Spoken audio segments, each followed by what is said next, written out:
She poisoned my son against me for 10 years. Then karma knocked on her door with divorce papers, and suddenly I was the only one she could turn to.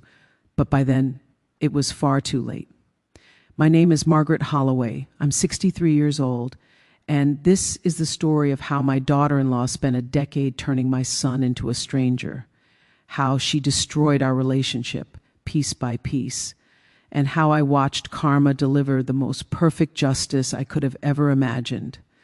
This isn't a story about revenge. I didn't have to lift a finger. I just had to wait and watch. And when she finally fell, I made sure she understood exactly why no one was there to catch her. My son Daniel is my only child. I raised him alone after my husband died when Daniel was just 7 years old. It was hard being a single mother, working 2 jobs to keep us afloat. But I did it. I sacrificed everything for that boy.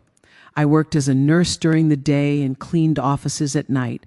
I went without so he could have new shoes when he needed them, school supplies, birthday parties, college tuition, everything a mother does because she loves her child more than she loves herself. And Daniel was a good son, respectful, kind, loving. We were close. We talked about everything. He called me every day during college. He came home for holidays. He valued family. He valued me. Until he met her. Her name is Vanessa Clark. She came into Daniel's life when he was 26 years old.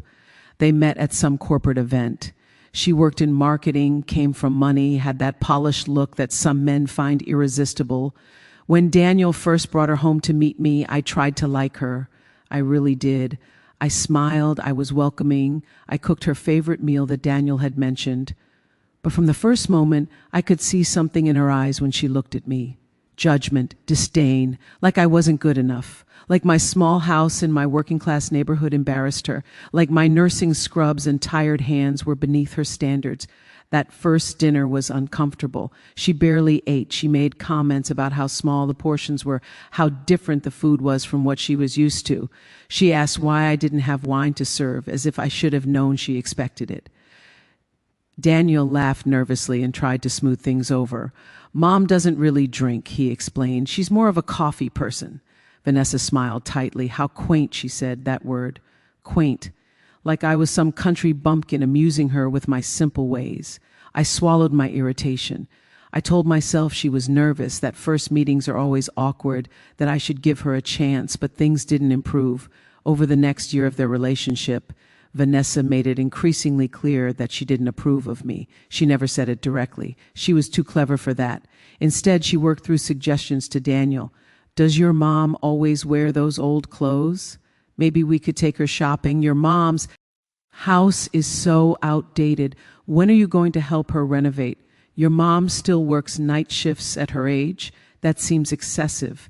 Each comment designed to make him see me as someone who needed fixing, someone embarrassing, someone less than. Daniel started changing, slowly at first, then more noticeably. He stopped calling as often. When he did call, the conversations were shorter, more distant. When I asked about his life, he gave vague answers. When I invited him for Sunday dinner, he was always busy.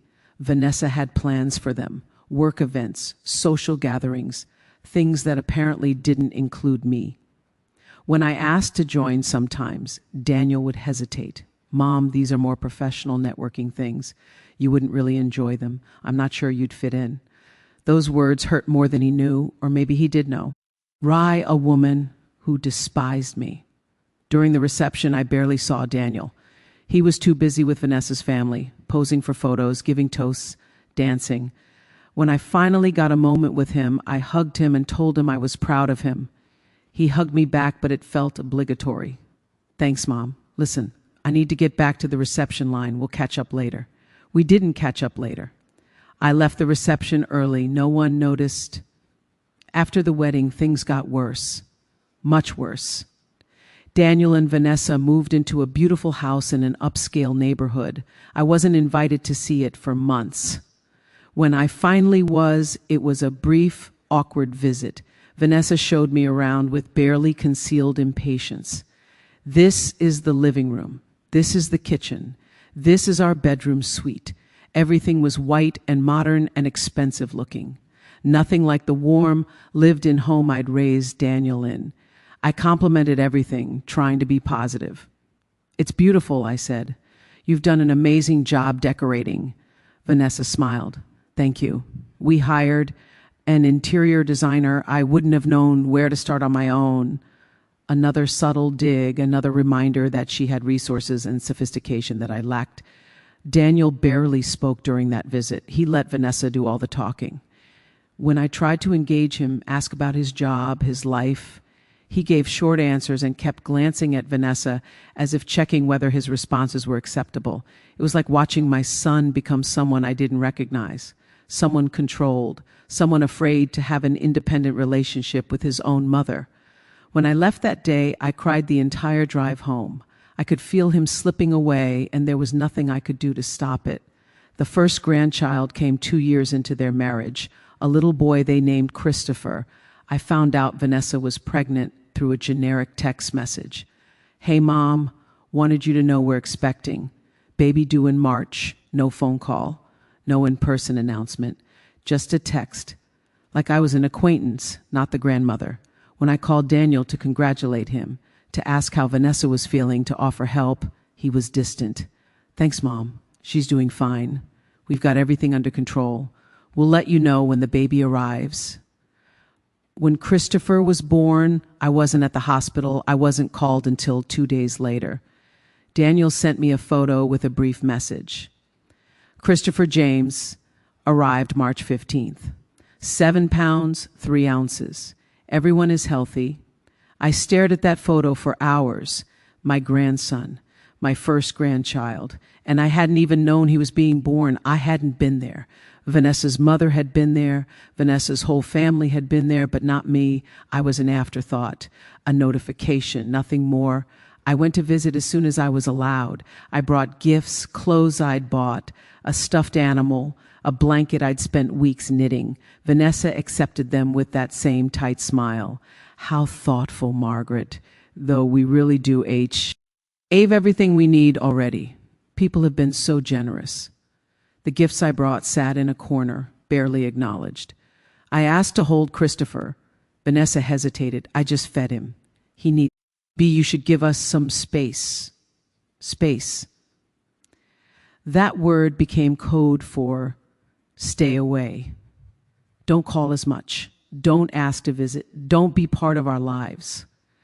And I watched my son slip further and further under her control, further and further away from me. When Christopher was 2 years old, they had a second child, a daughter named Emma. This time I wasn't even told until the baby was a week old. Daniel called me on a Tuesday evening. "Hey, Mom, just wanted to let you know Emma was born last week. Sorry we didn't call sooner. Things have been crazy last week. My granddaughter had been in the world for 7 days, and no one thought to tell me. 7 days of her life I'd never get back. 7 days where, once again, I wasn't needed, wasn't wanted, wasn't considered family. I stopped asking to visit after that. It hurt too much. The constant rejection, the excuses, the feeling of being unwelcome in my own son's life. I sent birthday cards and Christmas presents. I called Daniel once a month, brief conversations where he sounded distracted and eager to get off the phone. I backed off like Vanessa wanted. I gave them space. I tried to accept that this was my new reality, a son who barely acknowledged me, grandchildren I barely knew, a daughter-in-law who'd successfully erased me from their family narrative. Years passed. Christopher grew from a toddler to a child. Emma grew from a baby to a little girl. I saw them maybe 3 times a year. Awkward, brief encounters at holidays where I was invited out of obligation, not desire. The children barely knew me. When I walked into the room, they'd look at me like a stranger. Vanessa had made sure of that. She never talked about me to them, never showed them photos, never said, "Let's call Grandma Margaret." I was a non-entity in their lives, a woman who appeared occasionally with gifts but meant nothing. Daniel changed completely during these years. The warm, affectionate son I'd raised became cold and distant. Our phone calls dropped to once every few months. He never called me. I always had to call him. When I did reach him, conversations were stiff, formal. How's work? Good. How are the kids? Good. How's Vanessa? Good. Everything was good. Everything was fine. There was no depth, no real connection. Vanessa had achieved exactly what she wanted. She'd severed the bond between mother and son. She'd made me irrelevant. I tried to talk to him about it once. Daniel, I feel like we've lost our closeness. I miss you. I miss being part of your life. Can we talk about what happened? His response was cold. Mom, nothing happened. You're being dramatic. Vanessa and I have our own family now. That's normal. Parents aren't supposed to be as involved once their kids are adults.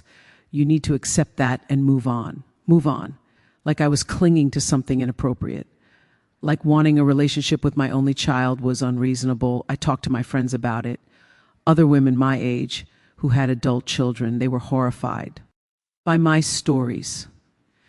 Their sons called them regularly, visited frequently, valued their relationships with their mothers. One friend, Patricia, looked at me with such sympathy. Margaret, that's not normal. That's not how it should be. Your daughter-in-law has deliberately poisoned your relationship with Daniel. You need to confront this. But how? Daniel wouldn't listen. He believed Vanessa's version of reality now. I was the problem. I was the overbearing mother. Anything I said would just prove her narrative, so I accepted it. I grieved the relationship I'd lost. I grieved the son who used to love me. I grieved the grandmother role I'd never get to fully play. And I built a life without them. I retired from nursing. I traveled. I volunteered. I spent time with friends who actually wanted me around. I created a full, meaningful life that didn't revolve around waiting for crumbs of attention from a son who'd forgotten I existed. It hurt. It hurt every single day. But I survived it. 10 years passed like this. 10 years of minimal contact. 10 years of being excluded. 10 years of watching from a distance as my grandchildren grew up without knowing me. 10 years of Vanessa winning. And then everything changed. It was a Tuesday evening in November when my phone rang. Daniel's name on the screen. I almost didn't answer. Our scheduled monthly call wasn't for another 2 weeks. Something must be wrong. I picked up. Hello? Mom? His voice sounded strained. We need to talk. My heart started pounding. What's wrong? Is it the kids? Are they okay? The kids are fine, he said. It's me and Vanessa. We're getting divorced. The words hung in the air. Divorced. After 10 years of marriage, after a decade of her controlling every aspect of his life, every relationship, every decision, I didn't know what to say. I'm sorry to hear that, I said carefully. What happened? He let out a long, shaky breath. She's been having an affair for over a year with her boss. I found out last week. She admitted everything, said she's in love with him, said our marriage has been dead for years. She wants out. I sat down slowly on my couch. An affair. Vanessa, who'd projected such an image of perfection, such superiority, such moral high ground, had been cheating on my son. The irony was almost overwhelming. I'm so sorry, Daniel. That must be devastating. He made a sound that might have been a laugh or a sob. It is. I didn't see it coming. I thought we were happy. I thought we had everything. The perfect life, the perfect family. But apparently it was all a lie. She'd been lying to me for over a year while I worked to support us, to give her everything she wanted. We talked for an hour, the longest conversation we'd had in 10 years. He told me everything, how he'd found suspicious texts on her phone, and unhappy for years, but stayed for the children, how she was moving in with her boss, a man named Gregory, who apparently had even more money than they did, how she wanted primary custody of the kids, how she wanted the house, half his retirement, alimony, how her lawyer had already sent him papers. I listened to all of it. Part of me wanted to say, I told you so. Part of me wanted to remind him of all the warnings he'd ignored, all the times I'd tried to maintain our relationship and been shut out. But I didn't. He was hurting. He was my son. Despite everything, despite 10 years of distance and coldness, he was still my son. What can I do to help? I asked. He was quiet for a moment. I don't know, Mom. I needed to hear your voice. I needed to tell someone who'd understand. Vanessa's family is taking her side. They're acting like I did something wrong, like I drove her to this. Of course they are, I thought. Vanessa's family had always thought she was too good for Daniel, too good for our family. They probably saw this affair as understandable, even justified. Have you gotten a lawyer? I asked. Not yet. I just got the papers 3 days ago. I've been in shock. You need one immediately, I said. Don't wait. Don't assume this will be fair or easy. Protect yourself. He agreed. We talked a bit more, then he said he had to go. The kids would be home from school soon. Vanessa had moved out, but they were doing a temporary custody arrangement until the divorce was finalized. Thanks for listening, Mom. I really needed this. After we hung up, I sat in silence for a long time. Divorced, Vanessa was leaving. The woman who'd spent 10 years poisoning my relationship with my son, who'd turned him against me, who'd kept me from my grandchildren, was getting exactly what she deserved. I didn't feel happy exactly. I felt something more complex. Vindication, maybe. Justice. The sense that karma had finally shown up to collect what was owed. And now Vanessa was about to learn something important. When you spend years destroying someone's support system, when you isolate them from the people who genuinely love them, you'd better hope you never need that support system yourself. Daniel called me again 2 days later. Mom, I need to ask you something. Of course. What is it? Would you be willing to help me with the kids? Vanessa's being difficult about the custody schedule. She wants them most of the time. My lawyer says I need to show I have stable childcare arrangements. I'm working full-time. I can't always be there when they get home from school. If you could help, even just a few days a week, it would make a huge difference in my case. The audacity was breathtaking. For 10 years, Vanessa had kept me away from these children. For 10 years, I'd been deemed unfit to babysit, to be involved, to matter. And now that she was gone, now that it was convenient, suddenly I was needed. Suddenly I was good enough. I could have said no. I could have thrown those 10 years back in his face. But I didn't. Because this wasn't about Vanessa. This wasn't about my hurt feelings. This was about my grandchildren. This was about finally being able to have a relationship with them. Of course I'll help, I said. Whatever you need. We arranged for me to pick up Christopher and Emma from school 3 days a week, to stay with them until Daniel got home from work around 6. It meant rearranging my volunteer schedule, changing my routine. But I didn't care. I was going to get to know my grandchildren. I was going to be part of their lives, finally. After a decade of being shut out, the first day I picked them up, they were shy with me. Christopher was 12 now. Emma was 10. They barely remembered me from the handful of times we'd met over the years. I drove them home to Daniel's new apartment. He'd had to move out of the house. Vanessa got to stay there with her new boyfriend until the divorce was settled. We went inside and I saw how empty it was. Basic furniture, no decorations, no warmth, just a place to exist. The kids went to their rooms to do homework. I made them snacks, helped them with assignments, asked gentle questions about their lives. They were polite but distant. Years of Vanessa's influence had taught them I wasn't important. I was just some woman their dad knew. I was patient. I didn't push. I just showed up day after day, week after week. Slowly, gradually, they started warming up to me. Christopher began telling me about school, about his friends, about the basketball team he was on. Emma started showing me her drawings, her stories, asking me to read to her. They started calling me Grandma Margaret instead of just Margaret. Small victories, but they meant everything. I learned their favorite foods, their routines, their personalities. Christopher was serious, thoughtful, a lot like Daniel had been at that age. Emma was creative, emotional, needed more reassurance. I fell in love with them. My grandchildren, finally mine to know. Daniel talked to me more during this time than he had in 10 years combined. He'd come home exhausted from work and dealing with the divorce, and I'd have dinner ready. We'd eat together, the four of us, like a real family. He started opening up to me about how hard everything was, the legal bills, the emotional toll, the guilt he felt about the kids going through this, the anger at Vanessa for destroying their family, the confusion about how he'd missed the signs. I listened. I supported him. I didn't say I told you so, though part of me wanted to. One evening, about 2 months into this new arrangement, Daniel looked at me across the dinner table. Mom, I need to apologize to you. For what? I asked, though I knew. For the last 10 years. For shutting you out. For believing Vanessa when she said you were overbearing. For not seeing what she was doing. For letting her poison our relationship.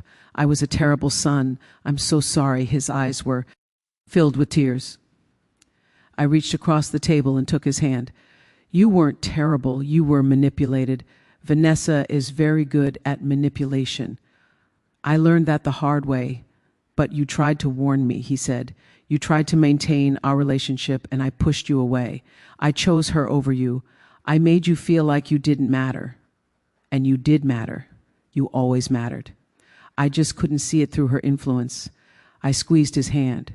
What matters is now. What matters is that we're here together, that I get to know your children, that we can rebuild what was lost. He nodded, wiping his eyes. Thank you for not giving up on me. Thank you for helping, even after how I treated you. You're my son, I said simply. That never changed, no matter how much distance was between us. The divorce proceedings were brutal. Vanessa fought for everything. The house, the savings, Daniel's retirement accounts, alimony, primary custody of the children. Her lawyer painted Daniel as an absent father who worked too much. They painted me as a desperate grandmother trying to insert myself where I wasn't wanted. The irony was rich, considering Vanessa was the one who'd kept me away all these years. But Daniel's lawyer was good. He presented evidence of Vanessa's affair. He showed that she'd been planning to leave for months, setting up her new life while lying to her family. He demonstrated that Daniel had stable child care arrangements and family support, while Vanessa would be living with a man the children barely knew.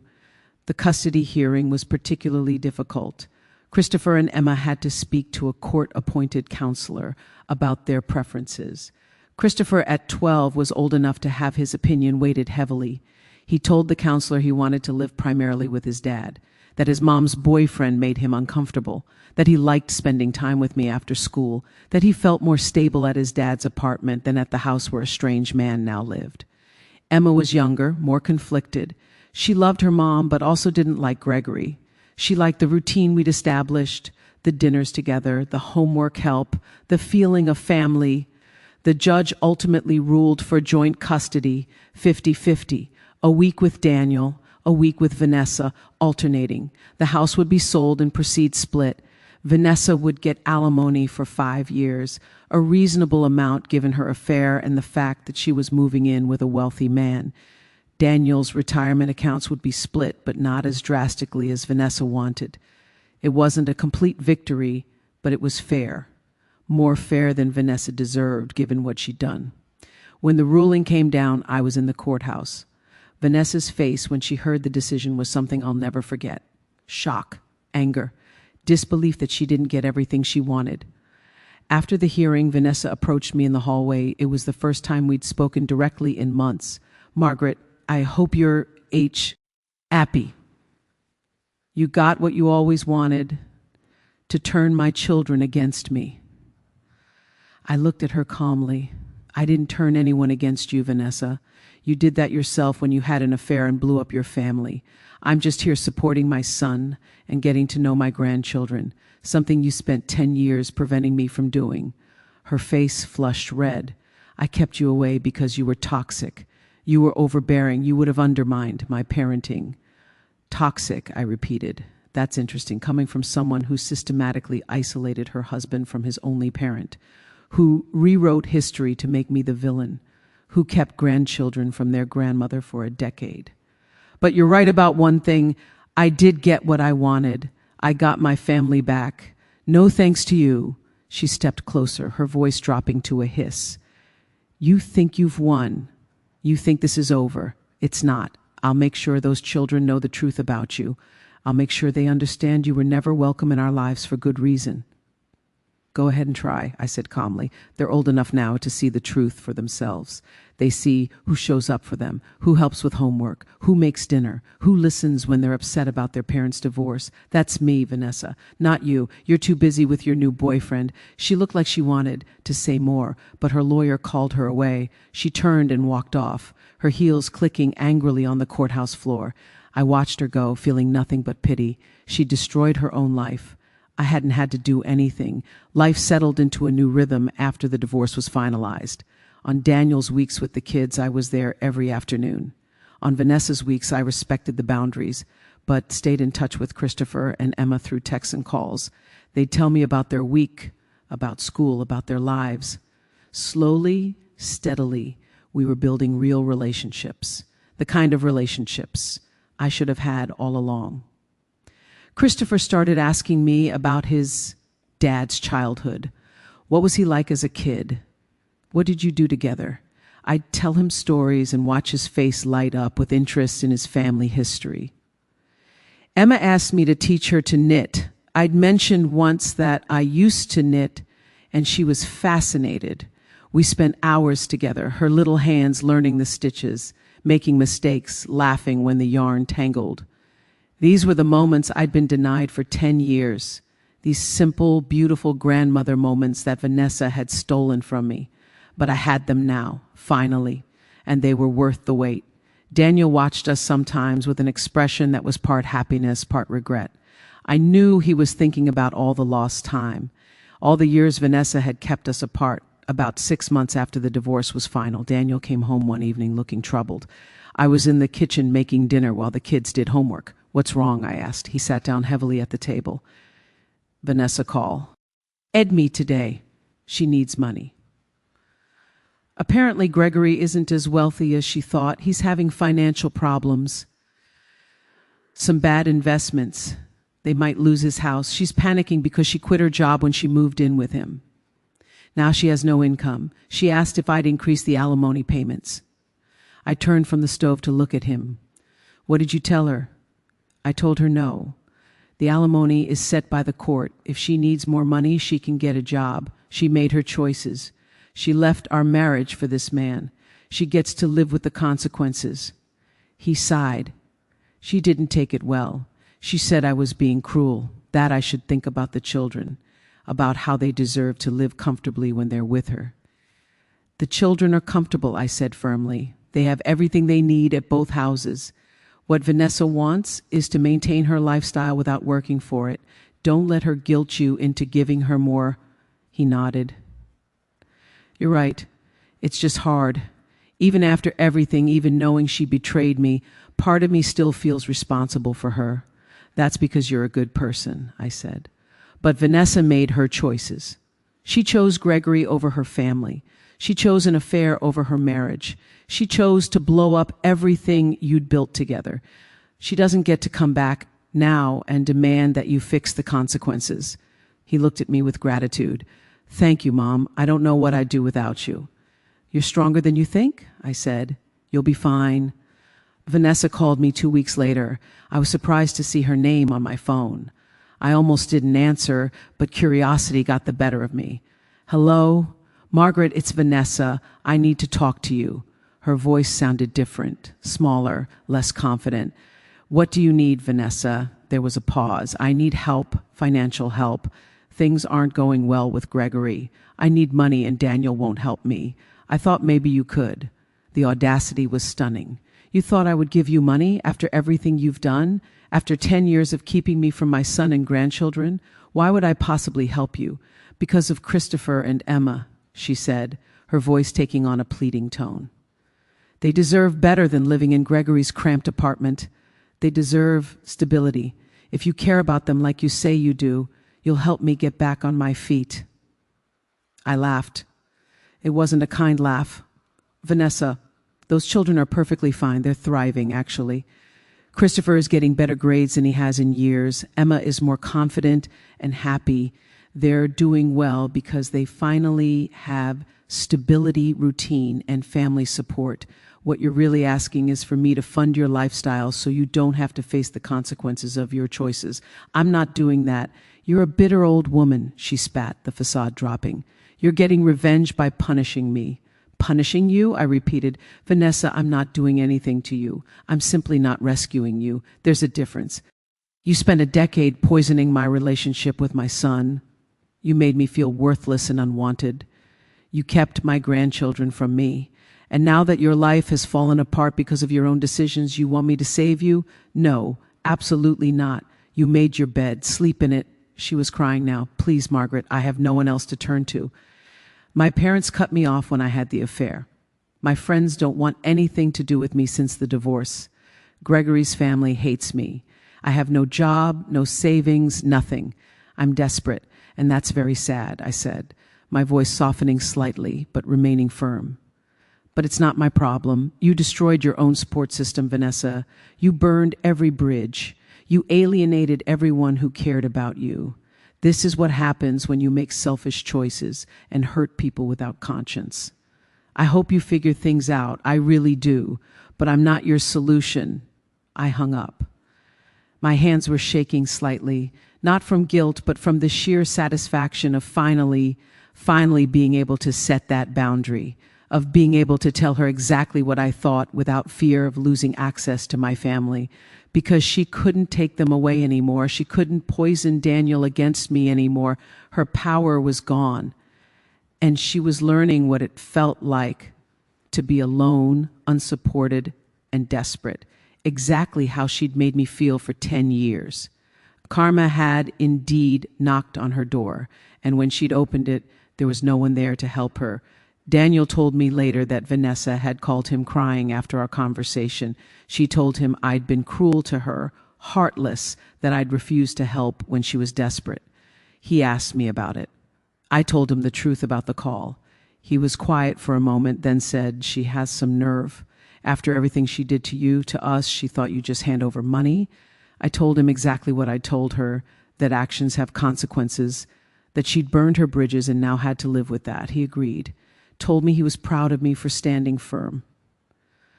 The months continued. Vanessa's situation got worse. Gregory's financial problems didn't improve. They had to move to an even smaller place.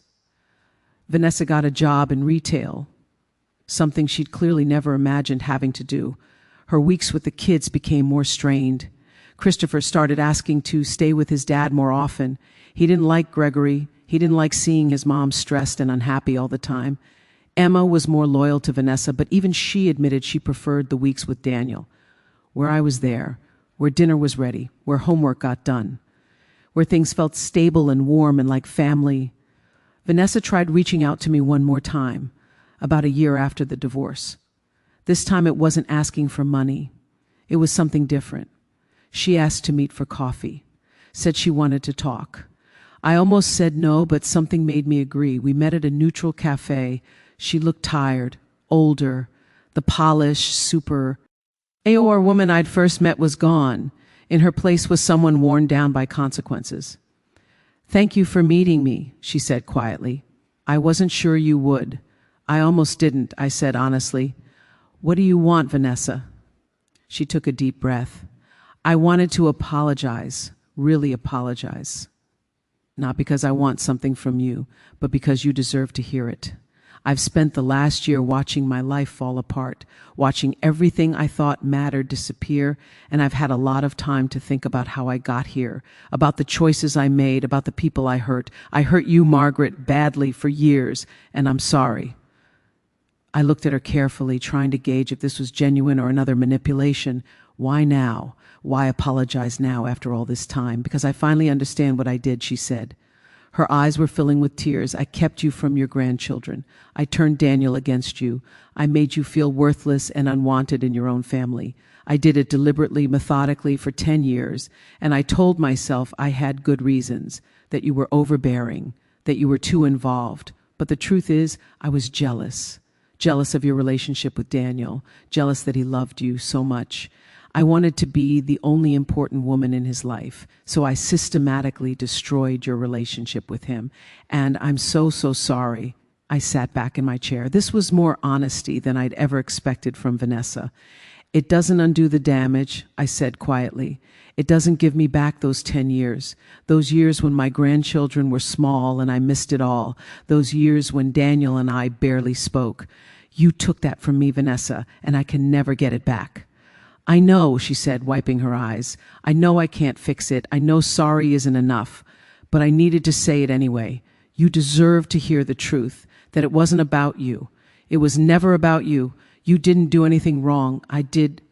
We sat in silence for a moment. Why did you have the affair? I asked. She looked down at her coffee cup. Because I was unhappy. Because I felt like I'd built this perfect life on the outside, but inside I was miserable.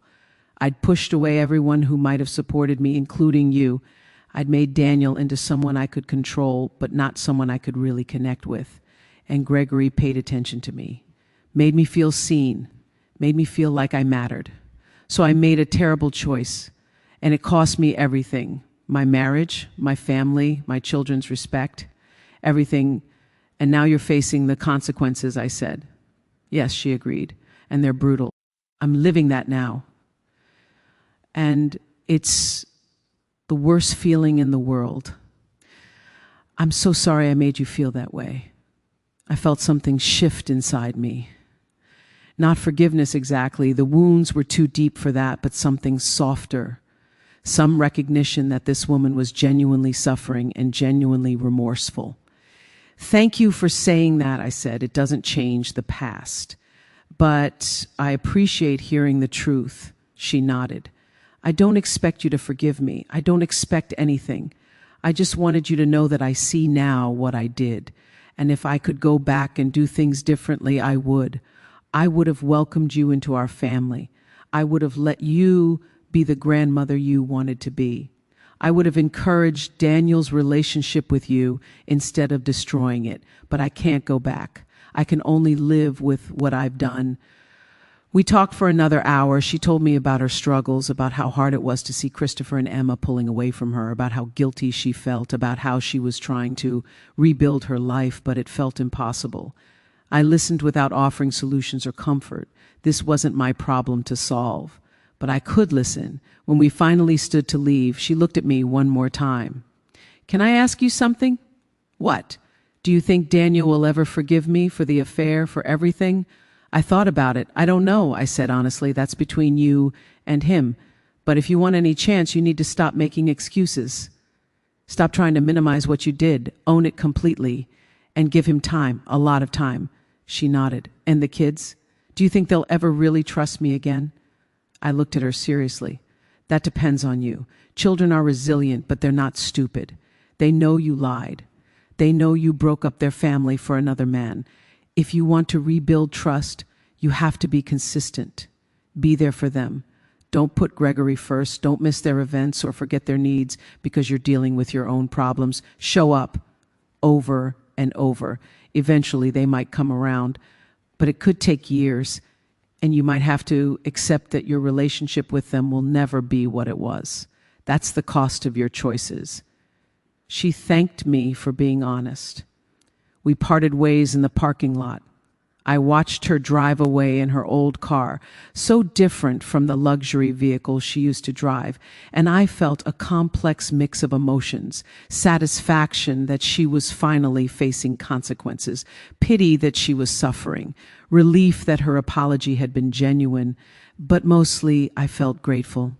Grateful that I'd survived those 10 years, grateful that I'd gotten my family back, grateful that I hadn't let her cruelty destroy me. I'd waited. I'd endured. And in the end, karma had done what I never could have.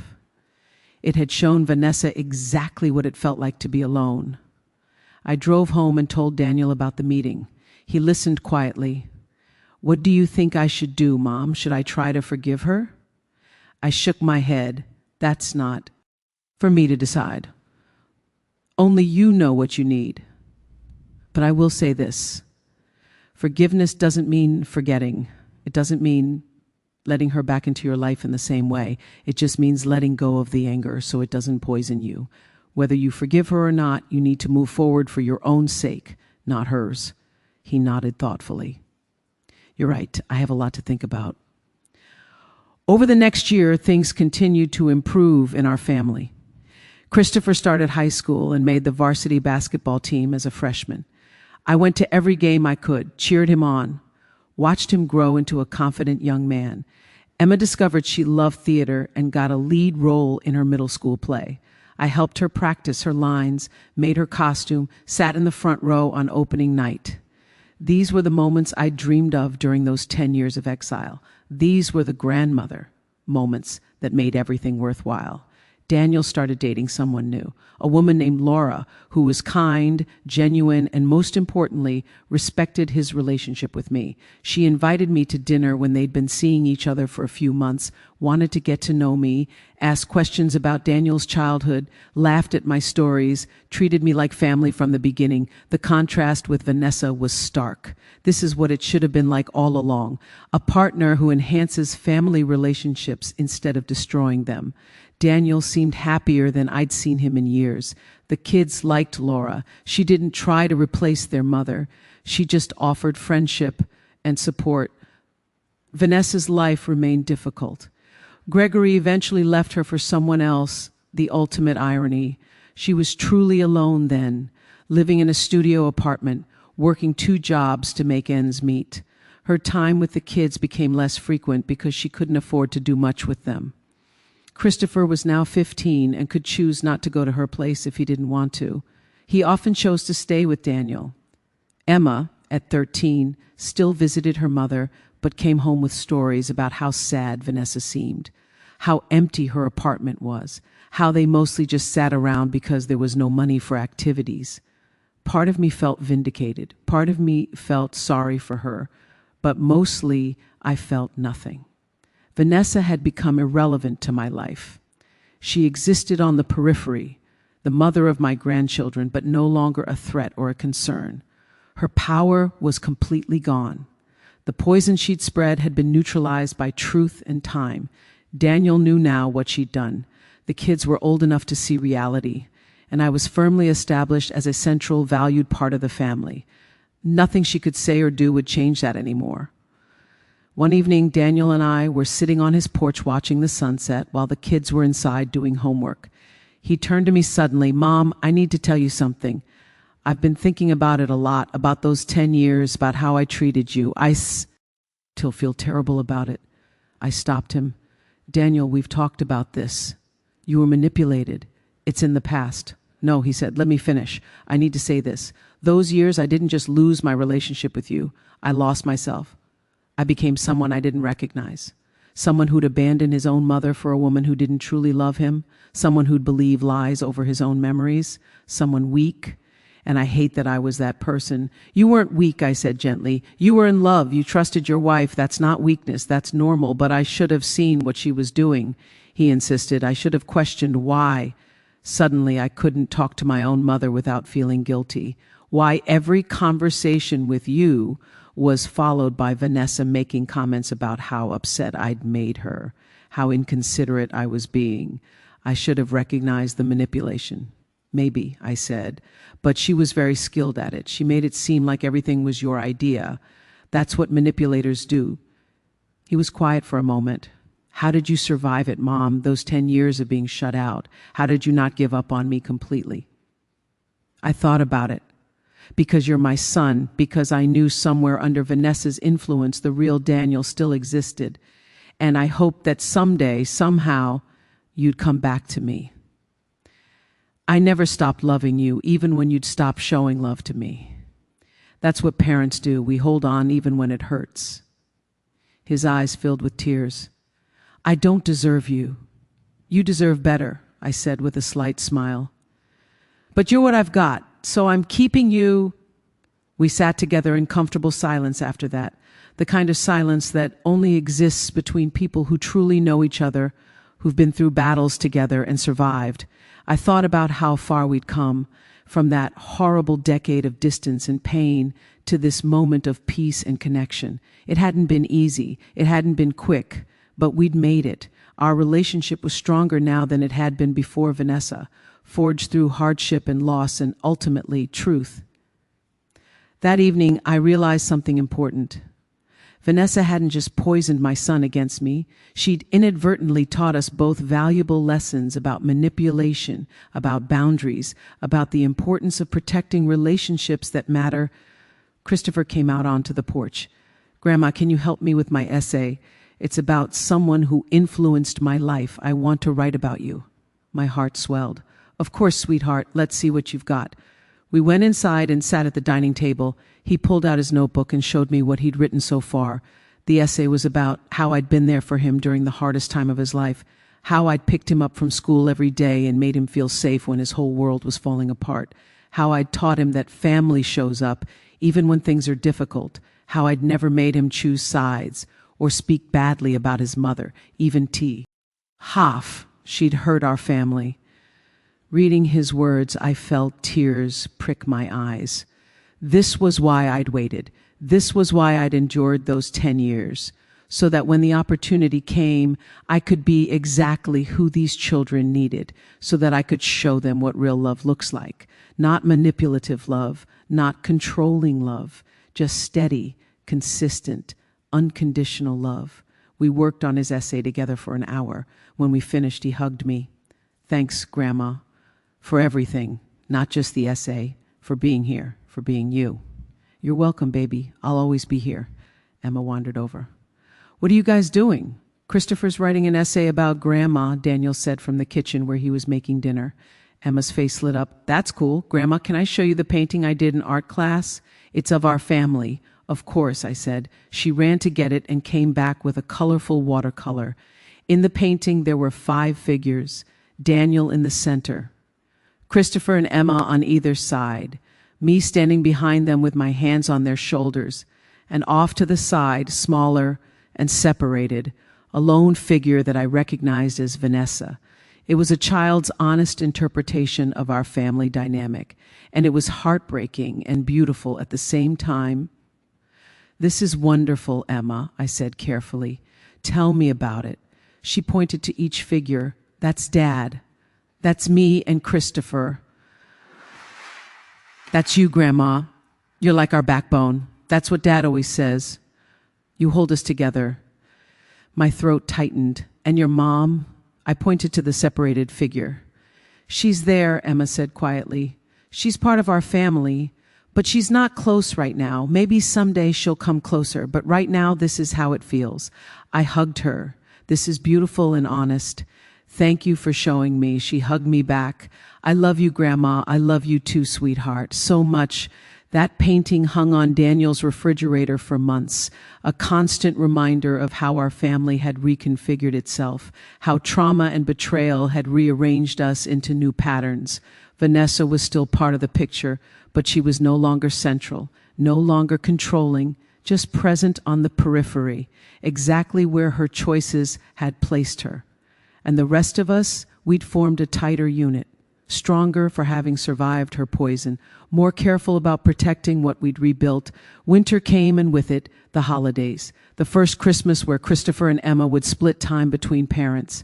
They'd be with Vanessa Christmas Eve and with Daniel Christmas Day. I was invited to Daniel's for Christmas morning. Laura would be there too.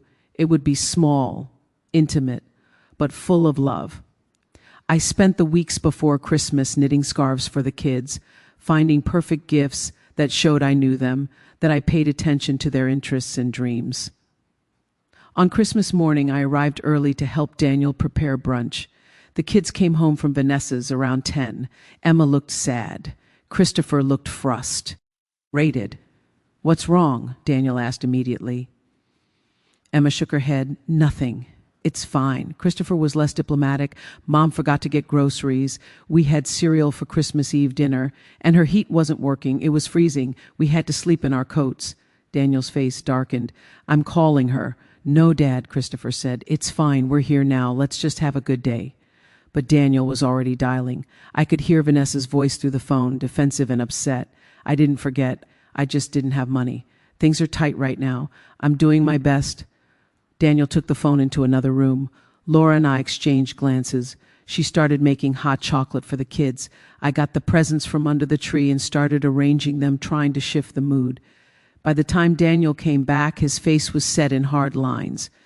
"We're not discussing this now," he said firmly. "Today is about celebrating together. We'll figure out the other stuff later."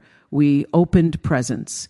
The kids brightened up as they saw what everyone had gotten them. Emma loved her scarf, wrapping it around her neck immediately. Christopher appreciated the basketball shoes I'd found, exactly the ones he'd been wanting. The morning was salvaged, became joyful, became what Christmas should be. But later, after the kids had gone to play with their new things and Laura had gone home, Daniel talked to me. "I can't let them stay in a freezing apartment with no food, Mom. I can't. But Vanessa's not my responsibility anymore." What am I supposed to do? I thought carefully. You're not responsible for Vanessa, but you are responsible for making sure your children are safe and cared for when they're with her. Maybe it's time to revisit the custody arrangement. If she can't provide basic necessities, that's a problem. He nodded slowly. My lawyer said the same thing. I've been avoiding it because I don't want to hurt her more. But the kids have to come first. He filed a motion to modify custody in January. The evidence was clear. Vanessa's apartment was inadequate. She'd failed to provide proper meals.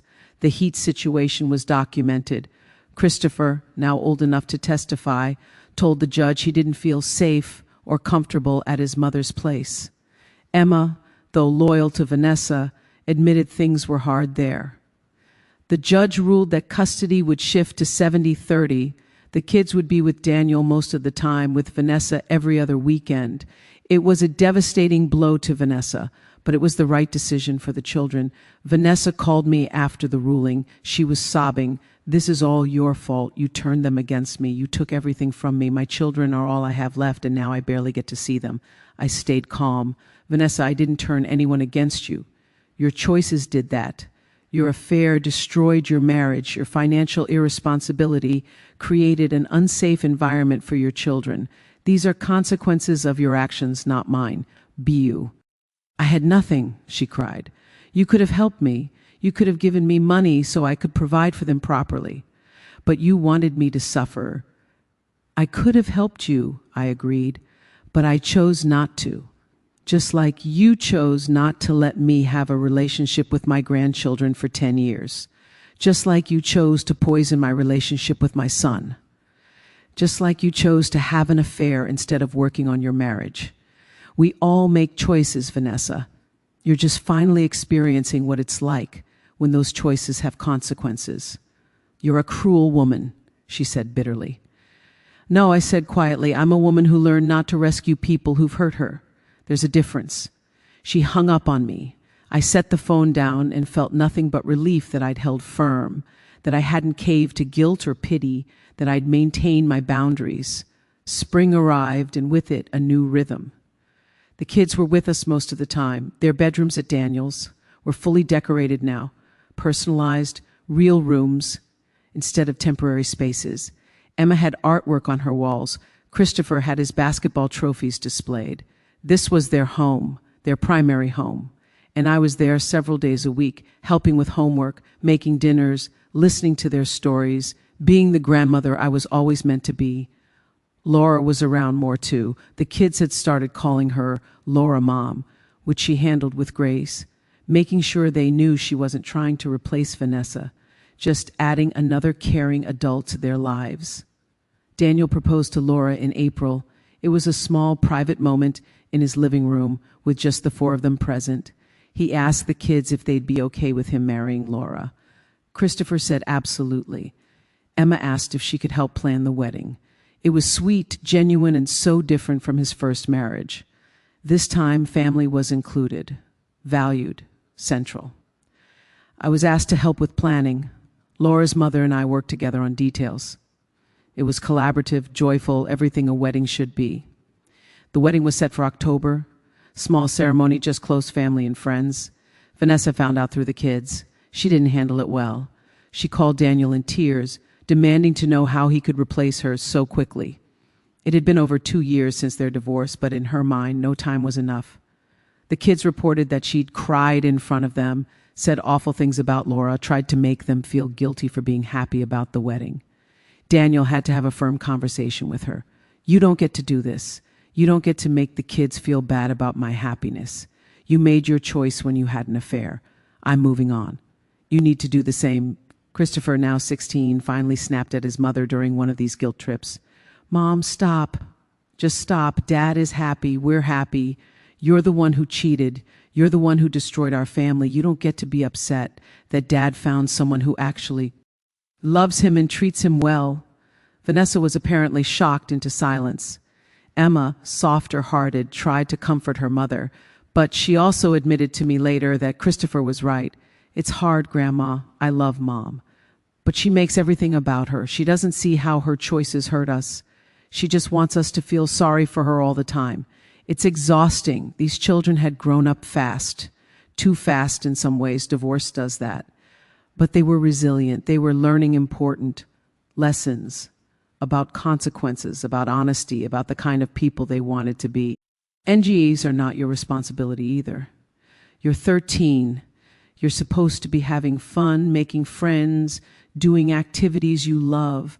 Your mother wants you to feel guilty because then you'll prioritize her feelings over your own. But that's not healthy. You can love her and still live your own life. Both of them nodded, looking thoughtful.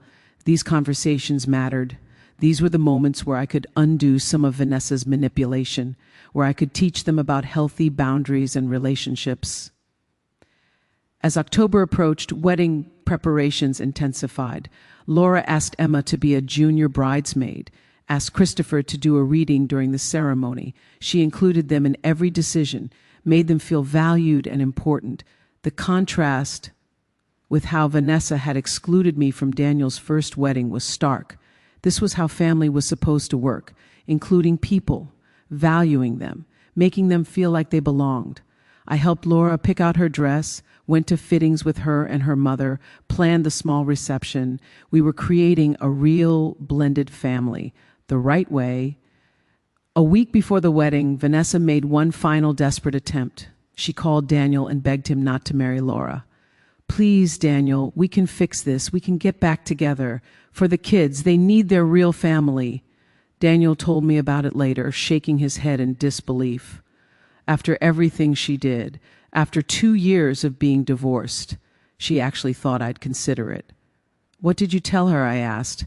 I told her there was no chance of that ever happening, that she destroyed our marriage beyond repair, that Laura is my future and she needs to accept that the kids are happy and healthy and that's what matters. I told her to move on, and that if she couldn't, she needed to get therapy to help her process it.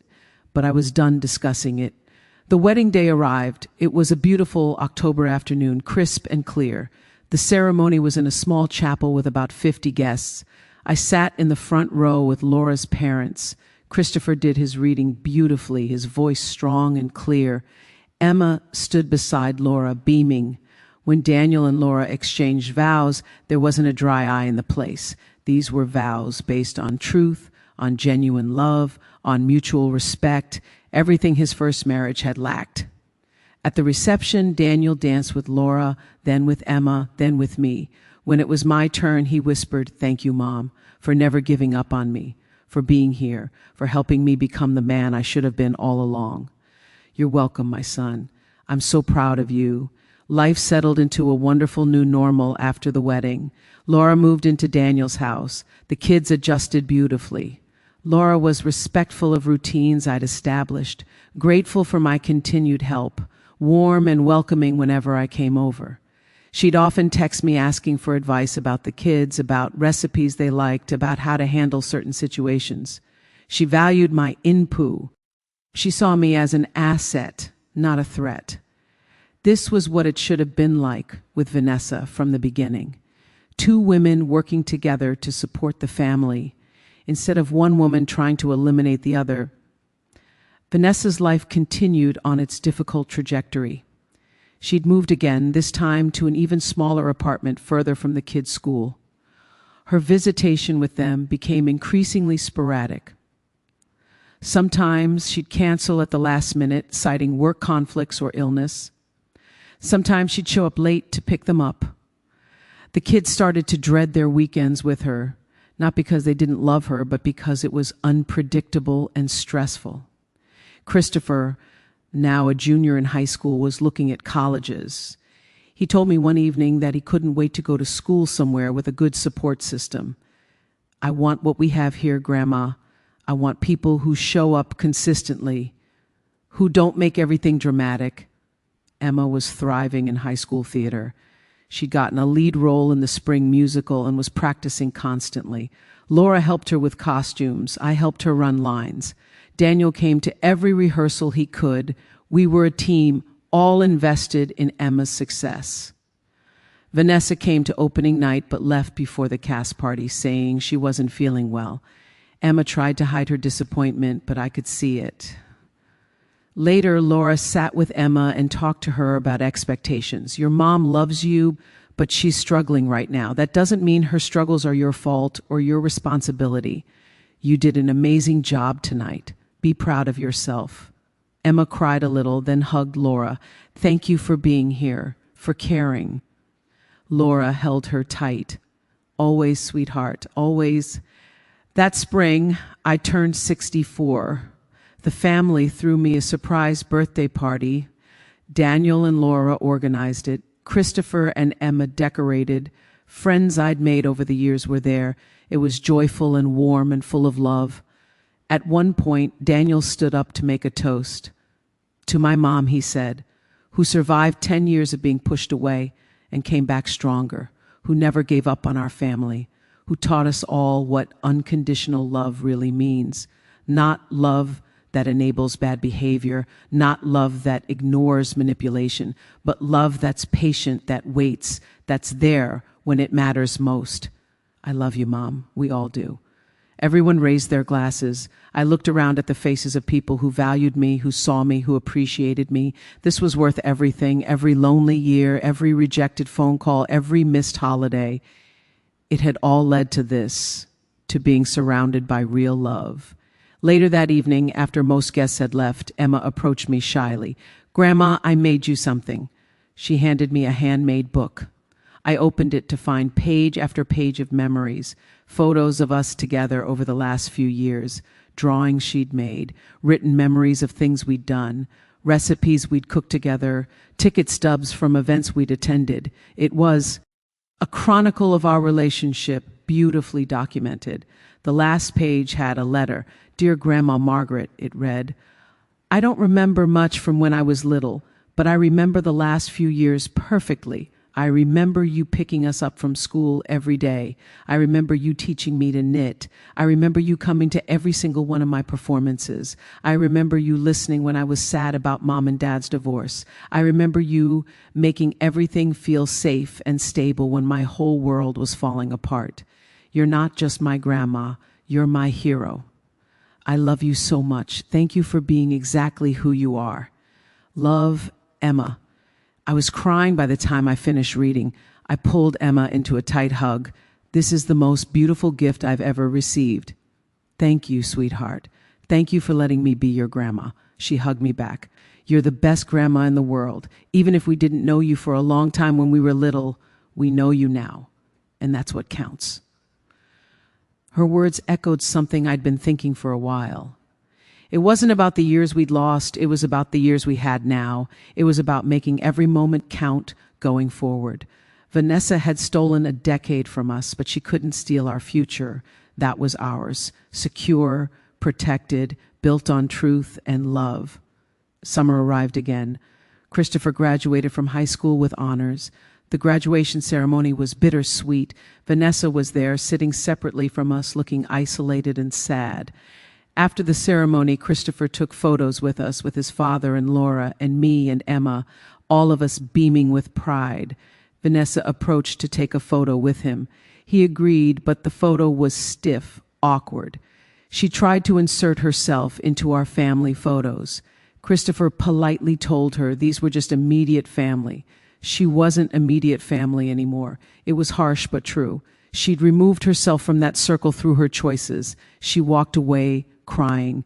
Part of me felt bad for her, but mostly I felt protective of Christopher. He'd set a boundary, a healthy one, and I was proud of him for it. That evening, we had a graduation party at Daniel and Laura's house, friends, family, Christopher's teammates and classmates. It was a celebration of everything he'd accomplished despite the chaos of his parents' divorce. During the party, Christopher pulled me aside. "Grandma, I need to tell you something. I got into my top choice college, full academic scholarship. I'm going to State University. They have an amazing business program." My heart swelled with pride. "Christopher, that's incredible. I'm so proud of you." He grinned. "I couldn't have done it without you. You helped me with homework for 3 years. You encouraged me. You made me believe I could do it. This scholarship is as much yours as it is mine." I hugged him tightly. "You did this, Christopher. Your hard work, your dedication. I just supported you. That's what grandparents do." He pulled back and looked at E seriously. "I know Mom wasn't a good wife to Dad, and I know she kept you away from us for a long time. Emma and I have talked about it. We understand now what happened, what she did, and we want you to know that we see it. We see how patient you were, how you never spoke badly about her even though you had every right to, how you just showed up and loved us. You're the kind of person I want to be, strong but kind, fair but firm. Thank you for being that example." His words meant more to me than any apology Vanessa could ever offer. This was the validation I'd needed. Not from the person who'd wronged me, but from the people who mattered most. My grandchildren saw the truth. They understood what had happened, and they valued me for how I'd handled it. That night after the party ended and I was driving home, I felt a profound sense of peace. The decade of poison had been neutralized, not through revenge or bitterness, but through consistent love and patience. Karma hadn't just knocked on Vanessa's door with divorce papers. It had rebuilt everything she tried to destroy, stronger and better than before. Christopher left for college in August. The whole family helped him move into his dorm. Daniel and Laura, Emma, and me. We spent the day setting up his room, meeting his roommate, touring campus. Before we left, Christopher hugged each of us. When he got to me, he held on a little longer. "Call me every week, Grandma. I'm going to need your advice. College is scary," I laughed. "You're going to be amazing, but yes, I'll expect weekly calls." He smiled. "I love you so much. Thank you for everything. I love you too, Christopher. I'm so incredibly proud of you." As we drove away from campus, Emma was crying in the back seat. "I'm going to miss him so much." "Me too, sweetie," I said, "but he's starting an amazing adventure, and we'll visit." With Christopher at college, the dynamic at home shifted. Emma was now the only child at home, a sophomore in high school. She and I grew even closer. We had standing Tuesday afternoon tea dates where she'd tell me about her week, her friends, her struggles. She was dealing with typical teenage issues, friend drama, academic pressure, questions about her future. But she was also still processing her parents' divorce, her mother's continued struggles, the complicated feelings of loving someone who'd hurt your family. I listened without judgment, offered advice when asked, mostly just provided a safe space for her to express herself. One Tuesday, she told me something that broke my heart. "Grandma, Mom asked me to lie to Dad. She wants me to tell him I need new clothes and ask for extra money. Then she wants me to give the money to her. She says she's desperate. She says if I love her, I'll help her." I felt anger rise in my chest, but kept my voice calm. "What did you tell her?" I said no. I said I wouldn't lie to Dad. She got really upset, said I was choosing Dad's side, that I didn't care about her, that I was a bad daughter. Emma's eyes filled with tears. "Am I bad for saying no?" I pulled her into a hug. "No, sweetheart. You're not bad. You're healthy. What your mother asked you to do was wrong. It's called manipulation. She's trying to use your love for her to make you do something dishonest. Saying no to that doesn't make you a bad daughter. It makes you a strong person with good boundaries." "But she's my mom," Emma said, crying now. "She's struggling. Shouldn't I help her?" "Not by lying and manipulating your father," I said firmly. "If your mother needs money, she needs to get another job or ask for help directly from adults who can make informed decisions. She shouldn't be putting you in the middle. You're 15. This isn't your burden to carry." Emma nodded, wiping her tears. "Dad said the same thing when I told him. He said he's going to talk to Mom about not involving me in their financial issues." "I'm glad," I said. "You did exactly the right thing by being honest. I'm proud of you." She hugged me tighter. "Thanks, Grandma. I don't know what I'd do without you." Daniel did talk to Vanessa. He told me later that he'd been very clear. You do not involve our children in our financial disagreements. You do not ask them to lie. You do not manipulate them. If you need help, you ask me directly. And if you can't respect these boundaries, I'll go back to court and request supervised visitation only. Vanessa apparently broke down crying, said she was desperate, said she didn't know what else to do. Daniel held firm. That's not an excuse. Figure it out like an adult. Get a second job. Ask your parents. File for bankruptcy if you need to. But leave the kids out of it. The conversation ended with Vanessa hanging up on him, but the boundary was set, and for once she seemed to respect it. The manipulation attempt stopped. That fall, something unexpected happened. Vanessa reached out to me again, not for money this time, not even for help. She asked if we could meet for coffee, said she had something important to tell me. I almost said no, but curiosity got the better of me. We met at the same cafe where we'd met before. She looked different, thinner, older, tired, but also somehow more grounded, less frantic. "Thank you for meeting me," she said. "I wasn't sure you would." "What do you need, Vanessa?" I asked, keeping my tone neutral. "I don't need anything," she said. "I wanted to update you. I've started therapy, real therapy, twice a week. I've been diagnosed with some things, narcissistic personality traits, attachment issues. My therapist has helped me understand why I did what I did, why I tried to isolate Daniel from you, why I manipulated everyone around me. I listened without interrupting. And I prompted when she paused. And I'm working on it, actually working on changing, not just apologizing and repeating the same patterns. I got a better job. I'm managing my money differently. I'm learning to set healthy boundaries with the kids instead of guilting them. I'm learning that ear happiness doesn't threaten me, that their love for you doesn't mean they love me less. She looked at me directly. "I know I destroyed a decade of your life. I know sorry isn't enough, but I'm telling you because I want you to know that I see it now, really see it. What I did was abuse, emotional abuse of you, of Daniel, of the kids, and I'm committed to being different." I studied her face. She seemed genuine, more genuine than she'd ever been. "That's good, Vanessa. I'm glad you're getting help. I mean it. But I need you to understand something. This doesn't change anything between us. I'm not interested in having a relationship with you. I don't trust you, and I probably never will. But for the kids' sake, I'm glad you're becoming healthier. They need a mother who's present and honest, not manipulative and needy." She nodded. "I understand. I'm not asking for your forgiveness or your friendship. I just wanted you to know that I'm trying, and that I hope someday Christopher and Emma will see that I changed, that I became someone worth having in their lives." We parted ways after that conversation. I drove home feeling conflicted. Part of me wanted to believe she was really changing. Part of me was skeptical, waiting for the other shoe to drop. But over the following months, I saw evidence that maybe, just maybe, she was being honest.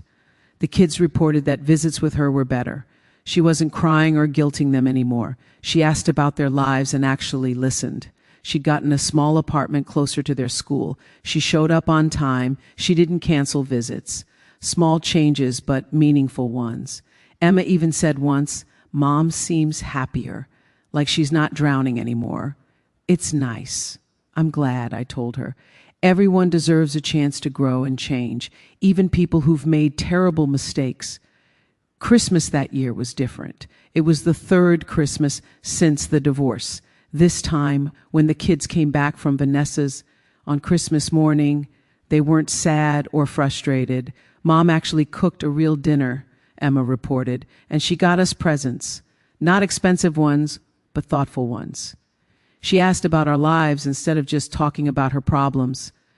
It was actually nice. Christopher, home from college for winter break, agreed. "She's different. I don't know if it'll last, but right now she seems like she's trying. I'm cautiously optimistic." Daniel looked at me across the room. "What do you think, Mom? Should I be worried this is temporary?" I thought about it. People can change. It's rare, but it happens. Usually requires hitting rock bottom and doing serious therapeutic work. Vanessa hit bottom, lost everything, And from what you're telling me, she's doing the work. Only time will tell if it lasts. But for now, I think it's okay to acknowledge the progress while still maintaining boundaries. He nodded. That's wise, as always, I smiled. That's what 70 years of life experience gets you, a little wisdom.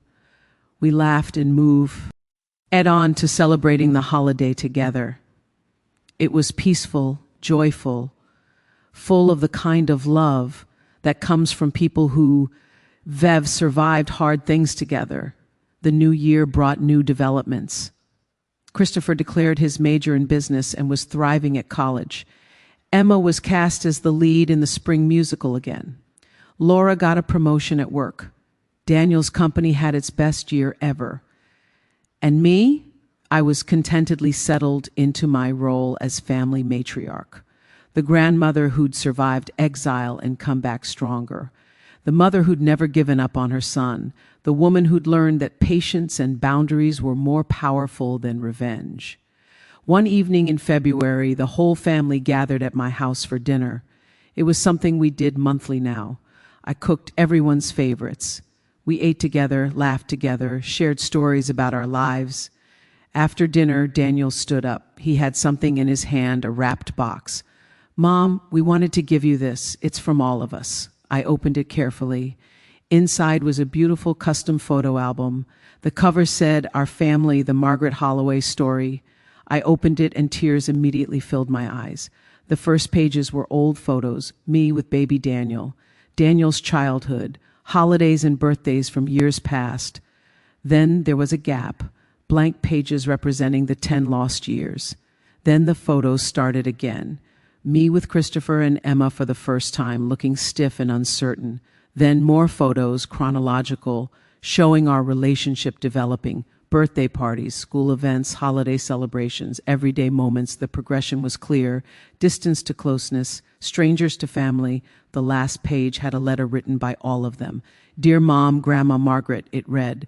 These past few years have shown us what real family means. Not perfect people who never make mistakes, but people who show up, who love consistently, who set healthy boundaries, who forgive when appropriate and hold firm when necessary. You taught us all of that. You survived a decade of poison and came out stronger, kinder, wiser. You never became bitter. You never stopped loving us even when we didn't deserve it. This album represents our journey back to you. Thank you for waiting for us. Thank you for being exactly who you are. We love you more than words can say. Signed, Daniel, Laura, Christopher, Emma. I was crying openly now. This is the most beautiful gift.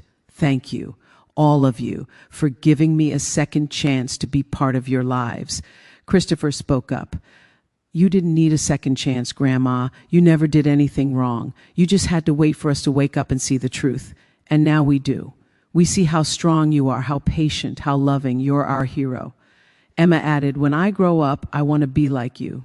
Someone who knows their worth, who doesn't let people treat them badly, who loves without letting love destroy them. Laura smiled. You've taught me so much about healthy family relationships, about respecting boundaries, about including people instead of excluding them. I'm a better stepmother because of your example. Daniel just hugged me. No words, just a long, tight hug that said everything.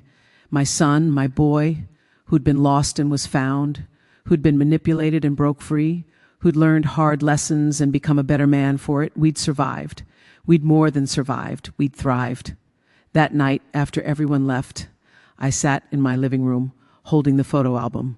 I thought about the journey, about that awful decade when Vanessa had poisoned my son against me, when I'd been excluded, erased, made to feel worthless, about the patience it had taken to endure that, about the strength it had required not to become bitter, about the wisdom to know that real love waits, real love persists, real love eventually wins. Spring arrived with its usual promise of renewal and new beginnings. Emma's musical opened to rave reviews. She was stunning on stage, confident and talented. The whole family came to opening night. Daniel and Laura, Christopher, who'd driven home from college for the weekend, and me in the front row where I'd always dreamed of being. After the show, Emma ran to us still in costume and makeup. We showered her with flowers and praise. Vanessa had been there too, sitting in the back. She came over to congratulate Emma, gave her a brief hug, then left quickly. No drama, no guilt trips, no making it about herself. Emma noticed. "Mom's really changed," she said with wonder. She didn't even try to make this about her. She just came, watched, congratulated me, and left. "That's growth," I said. "Real growth." Later that spring, I got a call that surprised me. It was Vanessa. "Margaret, I need to tell you something. I'm moving." "What? Where?" "Out of state. I got a job offer in Colorado. Better pay, fresh start." I talked to Daniel about it. We're going to adjust the custody arrangement. The kids will stay here primarily with him and Laura. I'll have them for holidays and summer breaks. I'll fly back for important events. But I think this is best for everyone. I was stunned. "That's a big decision. Why are you telling me?" "Because," she said, her voice steady, "I need you to know that I'm not running away. I'm making space. The kids are happy here. They have stability with Daniel and Laura and you. Me being here, struggling, barely making ends meet, constantly stressed, it's not good for them. In Colorado, I'll have better financial stability. I can give them quality time when they visit instead of stressful visits in a cramped apartment. And honestly, I need distance to finish healing, to become fully independent, to stop relying on guilt and manipulation to maintain relationships." "I respect that," I said honestly. "That takes courage, self-awareness. Thank you," she said quietly, "for saying that. And Margaret, I need to say one more thing. I need to thank you. Thank you for being there for my children when I couldn't be, when I was too broken and selfish to put them first. Thank you for loving them consistently. Thank you for showing them what healthy love looks like. They're better people because of you." I felt tears prick my eyes.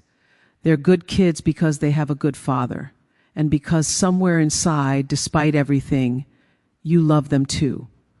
You just lost your way for a while. I'm glad you're finding it again. Vanessa moved to Colorado in June. The kids were sad, but also understanding. It was complicated. They loved their mother, but also recognized that the distance might actually improve their relationship. Quality visits instead of stressful obligation. And they had their lives here. Friends, school, family, stability. Christopher was entering his sophomore year of college. Emma was going into her junior year of high school. Their roots were here now, firmly planted. Vanessa's first visit after moving was in July. She flew back for a week, rented a hotel room, and spent structured time with each child. Lunch dates, movie nights, real conversations. The kids came back from those visits actually happy. "She's doing better," Christopher told me. "She's in therapy still. She has a good job. She's made friends. She seems content. I think leaving Charleston was the right choice for her." That summer, Daniel and Laura told us they were expecting a baby. The announcement came at a family dinner. Emma squealed with excitement. "I'm going to be a big sister." Christopher grinned.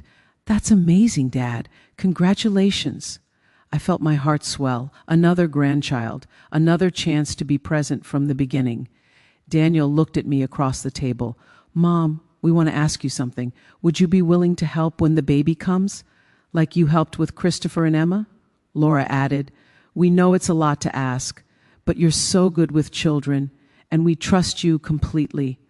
I felt tears fill my eyes. I would be honored, absolutely honored. The baby, a little girl named Sophie, was born in February. I was at the hospital this time, in the room when she was born, one of the first to hold her. It was everything I'd been denied with Christopher and Emma. The immediate bonding, the newborn snuggles, the joy of welcoming a grandchild into the world. Sophie was perfect, tiny, beautiful, already loved beyond measure. Christopher and Emma adored their little sister immediately. Over the following months, I helped Laura and Daniel navigate new parenthood. I was there for the sleepless nights, the feeding struggles, the overwhelming adjustment. But unlike with Vanessa, this wasn't manipulation or control. This was genuine partnership. Laura welcomed my experience, valued my input, thanked me constantly for the support. One afternoon, when Sophie was about 3 months old, I was rocking her while Laura took a much-needed nap. Emma came and sat beside me. "Grandma, can I tell you something?" "Of course, sweetheart. What's on your mind?" "I've been thinking about Mom, about how she was when we were babies." "She didn't let you help, did she? She kept you away from us." I hesitated, not wanting to poison Emma's view of her mother. "Your mom was going through a lot back then. She made choices that hurt people, but she's working on changing now." Emma nodded. "I know, and I love her. But I also see the difference now. I see how Laura includes you, how you're here helping with Sophie, how everyone works together. This is how it should have been with us. And I'm sad that we missed out on having you in our lives when we were little." I hugged her with one arm, still holding Sophie. "I'm sad about that too, but we can't change the past. We can only make the most of now. And now is pretty wonderful, don't you think?" She smiled. "Yeah, now is perfect." We sat in comfortable silence, 3 generations together, me, my teenage granddaughter, and my infant granddaughter. This was what I'd fought for. This was what patience and boundaries had earned me.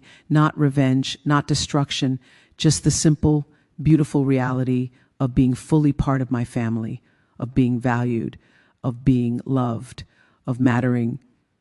Christopher graduated from college that spring with honors. The whole family attended, including Vanessa, who flew in from Colorado. It was the first time she'd been around all of us together since the divorce. It was awkward, but not hostile. She kept her distance, respected boundaries, congratulated Christopher genuinely. At the graduation dinner, she even spoke to me briefly. "Sophie is beautiful, Margaret. You must be so happy." "I am," I said simply. She nodded. "I'm glad. I'm glad you have what you always deserved, a family that values you." It was the closest thing to a genuine acknowledgement I'd ever gotten from her. I accepted it with a nod. "Thank you, Vanessa. I hope Colorado continues to be good for you." "It is," she said. "I'm in a good place. Finally. We won't ever be friends, but maybe, eventually, we can be peaceful acquaintances connected by children we both love." That summer, Emma started preparing for her senior year of college applications. She wanted to study theater and education, hoping to become a high school drama teacher. We spent hours together working on her applications, her essays, her audition materials. She got into her top choice, an excellent state university with a strong theater program. When the acceptance letter came, she ran to show me first, even before her parents. "Grandma, I got in. I got in." We celebrated together, just the 2 of us, with tea and cookies and dreams about her future. "You're going to be amazing," I told her. "You're going to change so many young people's lives, just like you changed mine," she said. "You showed me that even when people hurt you, even when things seem impossible, you can survive and thrive. That's what I want to teach my students someday." Christopher got his first real job after graduation, a position at a consulting firm in Atlanta. It was about 4 hours away, close enough to visit regularly, but far enough that he was truly independent. I helped him move into his first apartment. As we unpacked boxes, he talked about his plans, his dreams, his gratitude for the foundation he'd been given. "You know what's funny, Grandma?" "What's that?" "When Mom kept you away from us, she thought she was protecting us, protecting her family. But really, she was depriving us of someone essential. You're as important to who I am as Dad is, maybe more important in some ways, because you chose to love us even when it was hard, even when we didn't know to love you back. You're the definition of unconditional love, not love that enables bad behavior, but love that waits. That's there when it's needed most." I hugged him tightly. "You're going to make me cry," he laughed. "You've earned the right to cry happy tears. You've earned everything good that's come to you." We finished unpacking, and I drove home feeling full. My grandson, 22 years old, independent and thriving, carrying with him the values I'd tried to instill. Patience, integrity, resilience, the ability to set boundaries while still loving people. These were the gifts I'd given him, not despite the hard years, but because of them. He'd seen what manipulation looked like. He'd seen what healthy love looked like, and he'd learned to choose the latter. Fall arrived, and with it, Emma's senior year. Her last year at home before college, She and I made the most of it. Weekly dinners, shopping trips, long conversations about life and love and everything in between. She asked me once about forgiveness. Grandma, how did you forgive Mom for what she did? I thought carefully about my answer. I'm not sure I did forgive her, sweetheart. Not in the traditional sense. I accepted what happened. I let go of the anger because holding on to it was hurting me more than her. But forgive, meaning forget and fully trust again? No. Some things are too damaging for that. And that's okay. Forgiveness doesn't have to mean reconciliation or restored relationship. Sometimes it just means releasing bitterness so you can move forward. Emma nodded thoughtfully. That makes sense. I love Mom. But I also have boundaries with her now. I don't tell her everything. I don't seek her approval like I used to. I don't let her guilt me. Is that okay? That's very healthy, I assured her. You can love someone and still protect yourself from their negative patterns. That's what mature love looks like. She smiled. You've taught me so much about relationships, about self-worth, about standing up for yourself without being cruel. I'm going to carry these lessons my whole life. That's all any grandmother could hope for, I said, that the wisdom survives through generations. Winter came again, Sophie's first birthday, the house full of family and joy. Christopher came home from Atlanta. Emma was there between college applications, Laura's family, Daniel's colleagues who'd become friends, and me in the center of it all, holding my youngest granddaughter as she smashed cake into her face. This was everything. This was what I'd waited for. Vanessa sent a gift and a card, but didn't fly in for the party. She'd called to wish Sophie happy birthday, talked briefly with Daniel, and that was that. Appropriate boundaries, appropriate distance. The kind of relationship that works when trust is broken but civility remains. As I sat in Daniel and Laura's living room watching Sophie demolish her birthday cake surrounded by the laughter and warmth of family who genuinely loved and valued me, I reflected on the entire journey. 10 years of poison, 3 years of rebuilding, and now this moment of complete peace and belonging. The road had been long and painful. There were times during those dark years when I'd wondered if I'd ever have a relationship with my son again. Times when I'd cried myself to sleep, wondering what I'd done wrong, why I wasn't good enough, why Vanessa hated me so much. But I'd survived, more than survived. I'd maintained my dignity, my integrity, my capacity for love, even when it wasn't returned. The truth is, Vanessa didn't just poison my son against me, she poisoned herself. Every lie she told, every manipulation she orchestrated, every barrier she erected between me and my family, it all eventually collapsed back on her. Because poison spreads. It doesn't stay contained. It seeps into everything. It destroyed her marriage when she turned to an affair to fill the emptiness she created in her life. It destroyed her relationship with her children when they finally saw through the manipulation.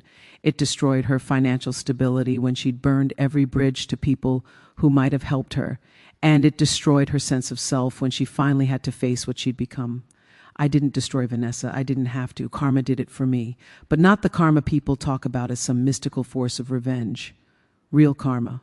The natural consequences of sustained bad behavior. When you isolate someone from their support system, you'd better hope you never need that support system yourself. When you build a life on lies and manipulation, you'd better hope those lies never catch up to you. When you teach children that love is conditional and transactional, you'd better hope they don't eventually apply those lessons to their relationship with you. Vanessa learned all of this the hard way. And I learned something too. I learned that the best response to poison isn't more poison. It's patience, it's boundaries, it's maintaining your integrity even when others have lost theirs. People sometimes ask me if I'm glad Vanessa's life fell apart, if I take satisfaction in her struggles. The answer is complicated. Am I glad she's suffering? No, I'm not that person. I don't delight in anyone's pain, even someone who hurt me deeply. But am I glad she faced consequences? Absolutely, because consequences are how people learn. They're how change happens. Without hitting rock bottom, Vanessa would never have gotten therapy. She could never have done the hard work of examining her behavior. She'd still be manipulating and controlling and destroying relationships. So in a strange way, her suffering led to her growth. And that growth has benefited everyone, especially her children. Christopher and Emma now have a mother who's learning to be honest, to be present without being needy, to love without manipulating. It's not perfect. Vanessa still has bad days. She still sometimes falls into old patterns, but she catches herself now. She apologizes. She tries to do better. And the kids see that effort. They respect it. They're willing to maintain a relationship with her because she's finally treating them with respect. That's all I ever wanted for them. Not a mother who's perfect, but a mother who's trying, a mother who values them enough to change. And slowly, painfully, Vanessa is becoming that mother. As for me, I've found something I never expected. Peace, real, deep, settled peace. For 10 years, I carried the weight of rejection and exclusion. Even after things got better, even after Daniel apologized and we rebuilt our relationship, there was still a part of me that held tension, that waited for the other shoe to drop, that worried Vanessa might find some way to poison things again. But over these last few years, I've let that go. I've realized she no longer has that power. The kids are older now, wise to manipulation. Daniel sees her clearly. Laura provides a healthy model of family relationships. And I'm firmly established as a valued, irreplaceable part of this family. Vanessa can't take that away anymore. No one can. That night, after Sophie's party ended and I was driving home, I got a text from Emma. "Thank you for being there today, Grandma. Thank you for being there every day. I love you so much." I pulled over to respond properly. "I love you too, sweetheart. Being part of your lives is the greatest gift I've ever received." Her response came quickly. "You're not just part of our lives. You're the foundation. You're what holds us together. Dad says that all the time, that you're the backbone of this family." I sat in my car reading those words over and over, the backbone, the foundation. After 10 years of being made to feel worthless, I was now considered essential. That was the ultimate victory. Not revenge, not destruction, just being valued, being seen, being loved. The following months brought more milestones. Emma graduated high school with honors, gave a speech at graduation about resilience and the importance of healthy relationships. She thanked her family, specifically mentioning me. "My grandmother taught me that love is patient, that real family shows up even when it's hard, that you can survive betrayal and come out stronger." Christopher got promoted at work, called me immediately to share the news. "You're the first person I wanted to tell, Grandma, because you believed in me even when I didn't believe in myself." Daniel and Laura celebrated their third anniversary. Stronger than ever, still grateful for the support system that surrounded them. And Sophie, my youngest granddaughter, grew into a happy, healthy toddler who knew her Grandma Margaret from day one, who reached for me when she was sad, who called my name when I walked into the room, who would never know what it was like to be kept from a grandparent who loved her. That alone made everything worth it. The fact that Sophie would grow up with the relationship I'd been denied with Christopher and Emma for so long. She'd have all the moments I'd missed, and through her, in some way, I'd get those moments back. Not the same, but equally precious. I'm 65 years old now.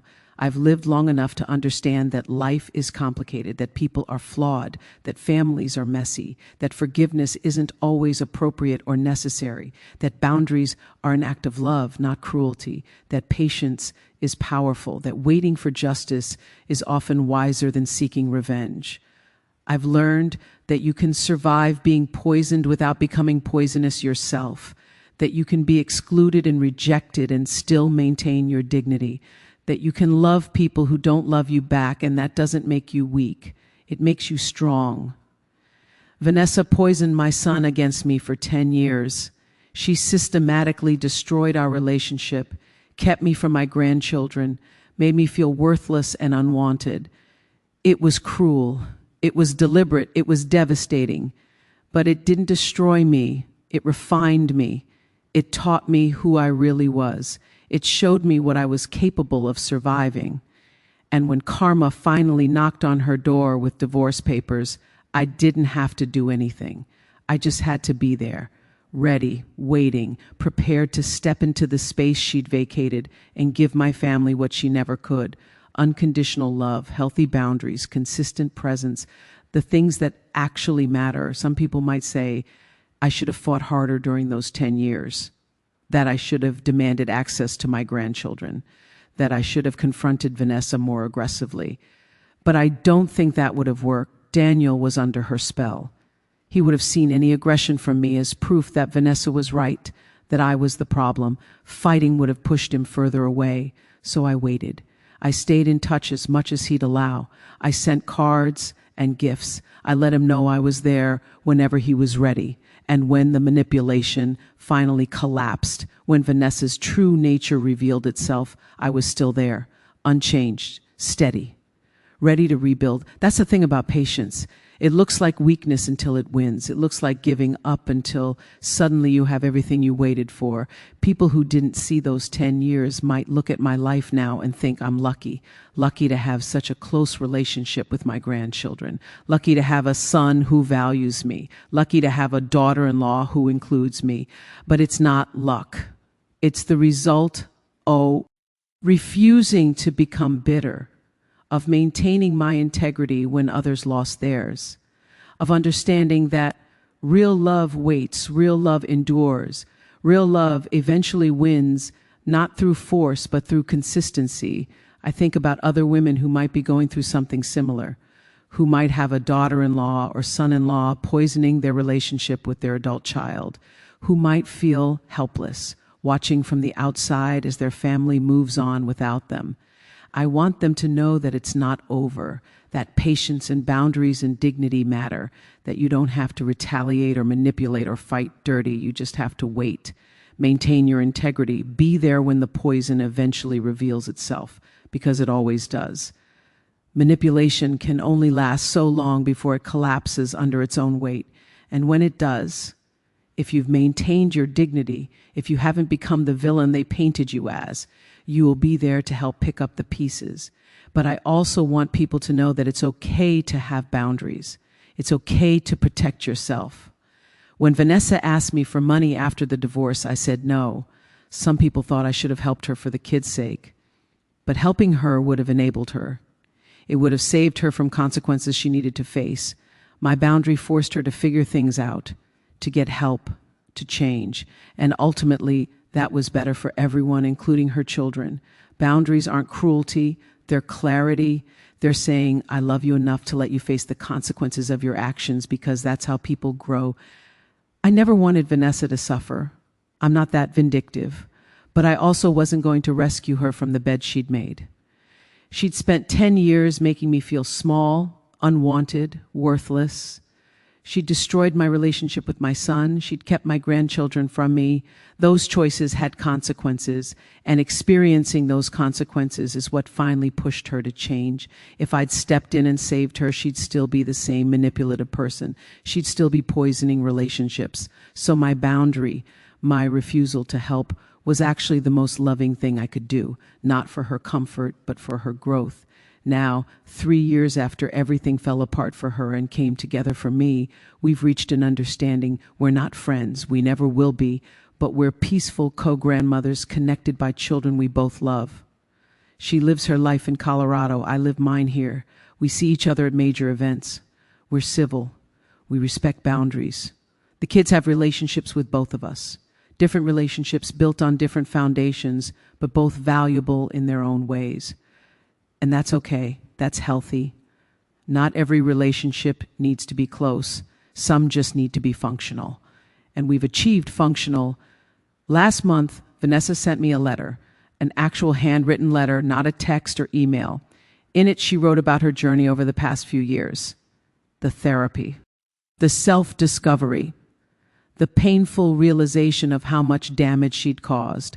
She wrote about watching Christopher and Emma thrive with me in their lives and realizing what she'd stolen from all of us during those 10 years. She wrote about her regrets, her ongoing growth, her commitment to being different. And at the end, She wrote something that surprised me. "Thank you, Margaret, for not giving up on my children. Thank you for being there when I couldn't be. Thank you for showing them what healthy love looks like. They're better people because of you. I hope someday I can be half the grandmother you are to them. Your patience and dignity showed me what I should have been all along. I'm sorry it took me so long to see it." I read that letter 3 times. Then I wrote back. Not a long response, but an honest one. "Vanessa, thank you for your letter. I appreciate your honesty and your ongoing commitment to change. The past can't be undone, but the future is still unwritten. Keep doing the work. Keep being present for Christopher and Emma. Keep being the mother they deserve. That's all I've ever wanted. That's all any grandmother wants. For the children to have parents who love them well. I'm glad you're finally becoming that parent." I sealed the letter and sent it, and I felt the last piece of bitterness dissolve. I'd been holding on to it without even realizing it, but now it was gone. Completely. I was free. People ask me sometimes if my story has a happy ending. I tell them yes, but not the way they expect. Vanessa didn't grovel. She didn't lose everything permanently. She rebuilt, changed, grew. My son didn't cut her out of his life entirely. The kids still love their mother. There was no dramatic final revenge, no moment where I got to destroy her the way she tried to destroy me. Instead, the happy ending is this: I have my family. I'm valued. I'm loved. I'm present for all the moments I missed before. Christopher calls me weekly from Atlanta. Emma texts me daily from college. Sophie lights up when she sees me. Daniel and Laura consider me essential. I'm not an afterthought or an obligation or a burden. I'm family, real, valued, cherished family. That's the happy ending, not revenge, just belonging. And maybe that's the real lesson in all of this, that the best revenge isn't destroying the person who hurt you. It's building a life so full and so beautiful that what they took doesn't matter anymore. It's becoming so firmly established in your worth that their opinion becomes irrelevant. It's loving so consistently that you become irreplaceable. Vanessa spent 10 years trying to erase me from my family, but in the end, all she did was temporarily delay the inevitable, because real love, patient love, consistent love, it can't be erased. It just waits. And then it wins. I'm 65 years old. I survived 10 years of being poisoned out of my family. I survived the pain, the rejection, the loneliness, and I came out stronger, wiser, more grew. Ended in who I am and what I'm worth. My grandchildren know me now, really know me. My son values me. My family is whole. And the woman who tried to destroy all of that, she learned the hard way that karma is real, that actions have consequences, that when you spend years isolated,